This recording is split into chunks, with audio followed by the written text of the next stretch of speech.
Next பிரதம அமைச்சர் பார்க்கலாம். அரசியலமைப்பு சட்டப்பிரிவு 74(1) படி குடியரசுத் தலைவருக்கு உதவிடவும் அறிவுரை வழங்கிடவும் பிரதம அமைச்சர் தலைவராக கொண்ட ஒரு நடுவண் அமைச்சரவை குழு இருக்கும் என குறிப்பிடுகிறது. பிரதம அமைச்சர்னா சட்டப்பிரிவு என்னது? 74. இந்தியாவின் பிரதம அமைச்சர் பதவியானது வெஸ்ட்மினிஸ்டர் அரசமைப்பை ஜனநாயக முறையில் இருந்து ஏற்றுக்கொள்ளப்பட்டது.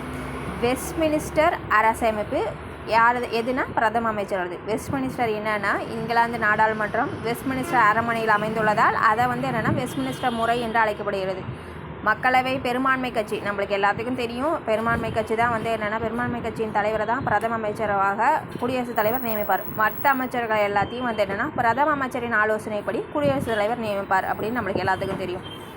தனி பெரும்பான்மை பலம் இல்லையெனில் குடியரசுத் தலைவர் எந்த கட்சி அமைச்சரவையை அமைக்க முடியுமோ அக்கட்சியின் தலைவரை அவர் அழைத்து அரசமைப்பை கூறலாம். நெக்ஸ்ட்டு குடியரசுத் தலைவர் அமைச்சர்களுக்கு பதவி பிரமாணமும் ரகசிய காப்பு பிரமாணமும் செய்து வைக்கிறார். நாடாளுமன்ற உறுப்பினர்கள் இல்லாதவர் கூட அமைச்சராக நியமிக்கப்படலாம். ஆனால் அவர் 6 மாதத்துக்குள்ளார நாடாளுமன்றத்திற்குள் தேர்ந்தெடுக்கப்பட வேண்டும். இந்த லைன் மோஸ்ட் இம்பார்ட்டன்ட். அமைச்சர்கள் தனிப்பட்ட முறையிலும் ஒட்டுமொத்தமாகவும் மக்களவைக்கு பொறுப்புடையவர்கள். யாருக்கு பொறுப்புடையவர்கள்? மக்களவைக்கு பொறுப்புடையவர்கள். நெக்ஸ்ட்டு பிரதம அமைச்சரின் செயல்பாடுகளும் கடமைகளும்.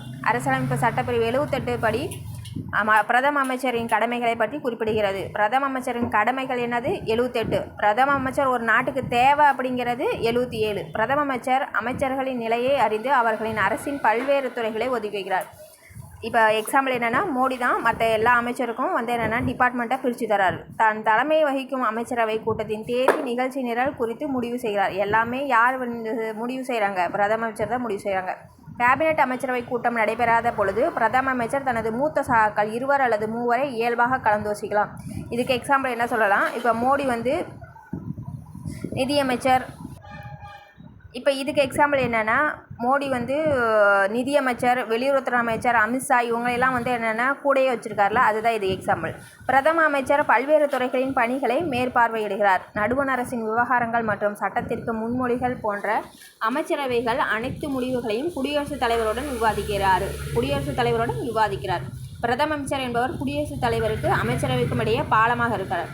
இப்போ பிரதம அமைச்சர் யார்? குடியரசுத் தலைவருக்கும் அமைச்சருக்கும் நடுவே என்னென்னா இன்டர்மீடியேட்டராக இருக்கார். பிரதம அமைச்சரின் நாட்டின் உண்மையான தலைவர் ஆவார். அவர் நம் நாட்டின் முக்கிய செய்தி தொடர்பாளர். பிரதம அமைச்சர் தான் நாட்டின் உண்மையான தலைவர், பிரசிடென்ட் கிடையாது. சர்வதேச மாநாடுகளின் காமன்வெல்த், அணிசேரா நாடுகளின் உச்சி மாநாடு, சார்க் மாநாடு ஆகியவற்றில் இந்திய நாட்டின் பிரதிநிதியாக பிரதமர் பங்கு கொள்கிறார். சர்வதேச மாநாடு எது? காமன்வெல்த்து, உச்சி மாநாடு, சார்க் மாநாடு. இதெல்லாம் யார் பங்கேற்கிறா? பிரதம அமைச்சர் தான் பங்கேற்கிறார். அமைச்சரவை குழு தேர்தலுக்கு